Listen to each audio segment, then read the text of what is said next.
দেখো সকাল সকাল আজকে কাকা এই বড় বড় ফুলকপি দুটো হাতে ধরিয়ে দিল আমার শাশুড়ি মায়ের।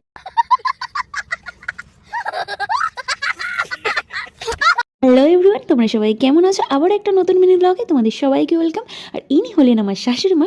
আর ওনাকে দেখো দুটো ফুলকপি হাতে নিয়ে কি সুন্দর চুপটি করে বসে আছে। আর এমনিও উনি বরাবর শান্ত মানুষ, আর উনি আমার কথাও শোনে। তো চলো ভিডিওটা শুরু করা যাক। আমি যাচ্ছি আমাদের পাশে একটা দিদির বাড়ি, তো কেন যাচ্ছি সেটা তোমরা দেখতে পাবে। চলো, কত সুন্দর দেখো ভিউটা, কত ভালো লাগছে চারিদিকটা। চারিদিকে শুধু গাছ, গাছপালা গাছপালা ভর্তি। দেখি দিদি বাড়িতে আছে নাকি। কোথায়? এই যে এত কেমন আছো তুমি আগে সেটা বলো। ভালো আছে। আর দুটো জমির ফুলকপি আর তুমি না সত্যি বলছো, ফুলকপি কি রান্না বান্না কি হলো? মা আছে, হচ্ছে ভোলা মাছ, ডাল, চিম আলু ভাজা। আচ্ছা, আর দাদা কোথায়? দাদা কাজে গেছে, এবার আমার ডিউটি। হ্যাঁ, তোমার ডিউটি আর কি কাজ বাজ কি আছে সব? বাসন মাজা, ঘর মোছা। ও, ওই জল, এই জল পড়ছে। না গো, জল একদম অল্প ওই পড়ছে। জানলা খুললে তো জল পড়ছে, জল এমনিতে তো বন্ধ হয়ে গেছে, আরো পড়ছে। জল একদম অল্প পড়ছে। তুমি আমাদের দিকে যাও না কেন? আর ঘুরে চলে আসলাম। কালকে তো ডাকলাম, দেখি দরজা বন্ধ, জানলা বন্ধ। আর আমার এই কাজকর্ম করে দিদি দেখো কি সুন্দর কাঠের জালে রান্না করে। আমি যখনই আসি তখনই দেখি দিদি এরকম কাঠের জালে রান্না করে। আর ওইদিকে দেখো সব কাঠকুটো গুছিয়ে রেখেছে, জোগাড় করে রেখেছে। আরো আছে। এই তোমার কাঠের জালে রান্না করতে কেমন লাগে? আমার তো ভালো লাগে। আবার দুই এক সময় মনে হয় যে একটু গ্যাসে করি, কিন্তু কাঠে রান্না ভালো লাগে করতে।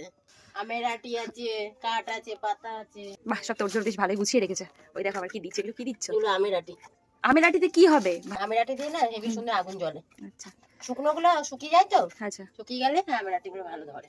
আমের আটি দেওয়ার পরে দেখো আগুন আরো ধাউ ধাউ করে ধরছে। তো কারা এরকম কাঠে রান্না করো অবশ্যই কমেন্টে জানিও কিন্তু। যে নতুন ভ্যান কিনেছে এই কিছুদিন না, ও কতদিন হলো দাদা ভ্যান কিনেছে? 1.5 বছর হতে চললো। 1.5 বছর হতে চলো। এই যে একটু চালিয়ে নিয়ে যাও বউকে, তোমার বউকে চালিয়ে নিয়ে যাও। না একদিকে কিন্তু ভালো, এই এই যে তোমাদের ভ্যান আছে, এই যে ভ্যান আছে যেখানে সেখানে তোমরা কিন্তু যেতে পারো। এই বছর তো এই ভ্যানে করে ঠাকুর দেখে আসলাম। আসছে দাদা হাসছে দেখো। ভ্যানে করে ঠাকুর দেখে আসলাম, ঘুরতে গেলাম, এখানে ওখানে চলে যাচ্ছি। ভ্যান হলে ঘুরতে সুবিধা চলে তো। যাচ্ছে, সত্যি সুবিধা। আমার বরের এরকম একটা ভ্যান থাকলে যেখানে সেখানে সত্যি চলে যেতাম। অজিত করে একটা ভ্যান কেন, হ্যাঁ। চলে যেখানে পাচ্ছি চলে যায় ঘুরতে এদিক ওদিক। ওই অটো বাস টোটো এইসব তো করতাম না, টান টান একদম টান টান ভ্যান নাও চলো। চলো। আমাদের এই দিদির বাড়ির আশেপাশটা দেখো, দেখাচ্ছে কি সুন্দর।